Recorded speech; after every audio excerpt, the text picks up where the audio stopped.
Welcome back to the Vale Echo. Tonight we step into a place where fog clings to the earth like a warning, where train tracks hum in the distance, and where a silent predator once walked unnoticed through the darkness of 1930s Cleveland. The story begins at dawn as the pale morning light struggles to break through the thick haze hanging over the city. Street lamps still glow weakly, casting long shadows across narrow alleys. It's a world half asleep, half afraid, because something evil is already awake. Down in Kingsbury Run, the fog is heavier. Overgrown grass and splintered wooden shacks line the muddy ground. A lone figure moves quietly through the mist, almost absorbed by it. No one sees him, no one hears him. In this forgotten corner of Cleveland, he blends in perfectly, a phantom among ruins. Hours later, two bystanders stumble upon a horrifying sight near the ravine.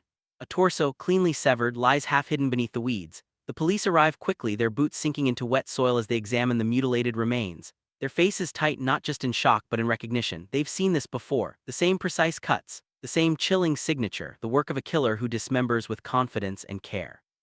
Crime scene markers are placed beside the gruesome discovery and detectives gather around, whispering in uneasy tones. The silence is broken only by the distant rumble of a passing train. Even the machines seem to mourn. Within hours, newspapers explode across the city. Headlines scream, "To RSO Killer Strikes Again." Copies scatter in the wind as paperboys shout on street corners. Fear spreads faster than ink. Detectives flood Kingsbury Run, interviewing residents in collapsing shanties. The people here are nervous, eyes darting to the shadows. They've heard footsteps in the night. They've seen silhouettes moving behind the fog. Some swear they've felt someone watching them. Meanwhile, inside a dim police office lit only by a flickering desk lamp, sketches of victims cover a table. These are the reconstruction attempts, human faces reborn from fragments. Each drawing stares back with hollow eyes as if begging for justice that will never come. Detective Eliot Ness steps into the light, examining a crime board tangled with red strings connecting each murder site. The pattern is chilling. The killer moves through the city like he knows every hidden path, every forgotten corner. Back at Kingsbury Run, the fog thickens as night falls again. A lone figure stands by the tracks, still, waiting, watching. The lanterns of the patrolling police flicker through the mist, never quite reaching him. The killer slips away just as quietly as he arrived. And so, the shadows of Kingsbury Run deepen. With every new dawn, the city wonders whose life will be claimed next. With every new night, whispers grow louder. A monster walks among them and nobody knows his face. The darkness has only begun to unfold. The deeper the police pushed into the mystery, the more the city felt the suffocating presence of an unseen predator. Cleveland was no longer just haunted, it was under siege. And at the center of the storm stood Detective Eliot Ness, staring at a crime board overflowing with photographs, sketches, and pinned maps. Under the dim glow of a desk lamp, the pattern of murders formed a chilling constellation across the city. Each point on the map represented a life brutally taken. And a killer who moved like a shadow through the city's forgotten places.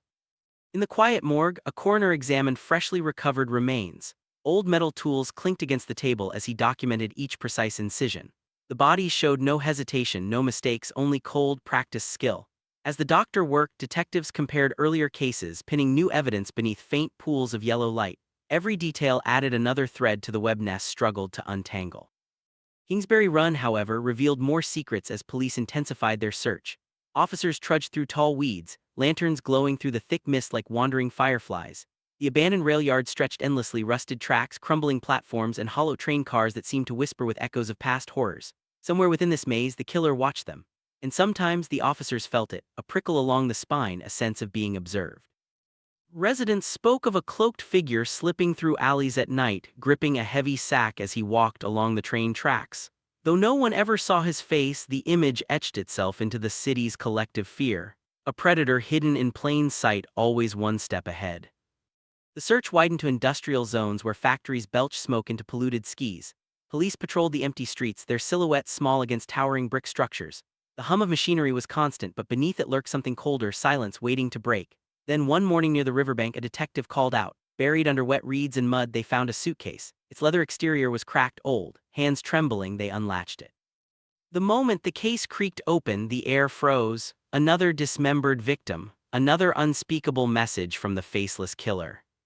The headlines exploded again. Newspaper boys flooded the streets shouting, "Torso killer still at large." Panic swept through Cleveland. People triple-locked their doors, strangers eyed each other suspiciously, and Ness took it personally. Late at night, he sat alone in his office, cigarette smoke swirling like ghosts around him.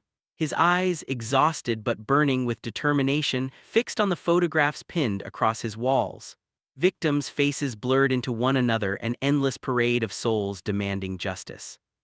Flashbacks of each body, each discovery haunted him. He knew this killer wasn't just murdering, he was sending a message. A reminder that he could strike anywhere at any time and vanish into the mist before anyone even realized he'd been near. The city trembled under the weight of fear. And as the fog thickened over Kingsbury Run once again, one truth became undeniable. The hunter had become the hunted. But the faceless killer was still out there, waiting in the dark. Cleveland in 1938 was a city holding its breath.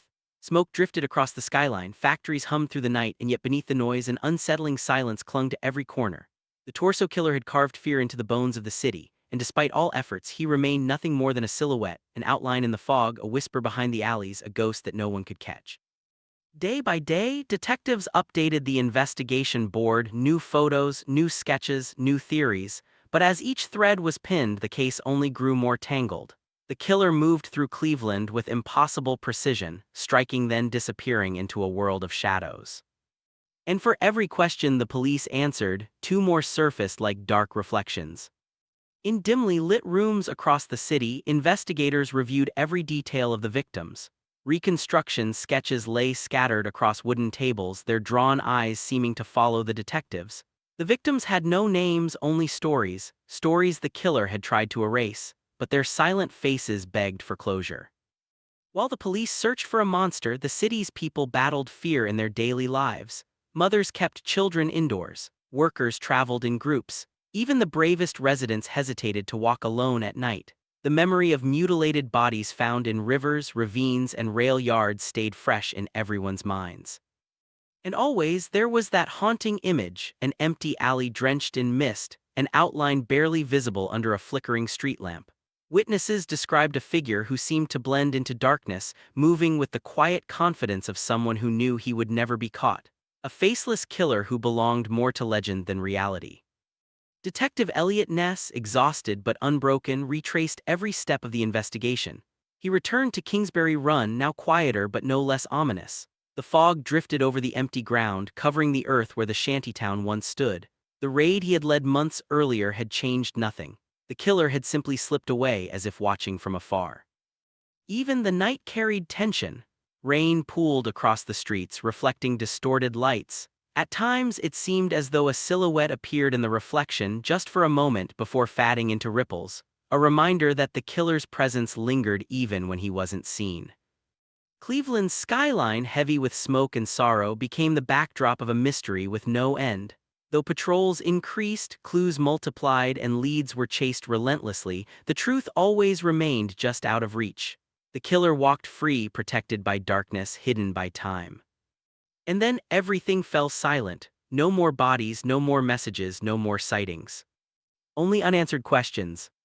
The case remained unsolved, hovering like a dark cloud above Cleveland's history. A chapter filled with fear, pain, and secrets that time refused to reveal. And as the camera pulls into the final image, an empty alley swallowed by fog, one chilling reminder echoes. Some shadows never leave. And some killers never die in memory.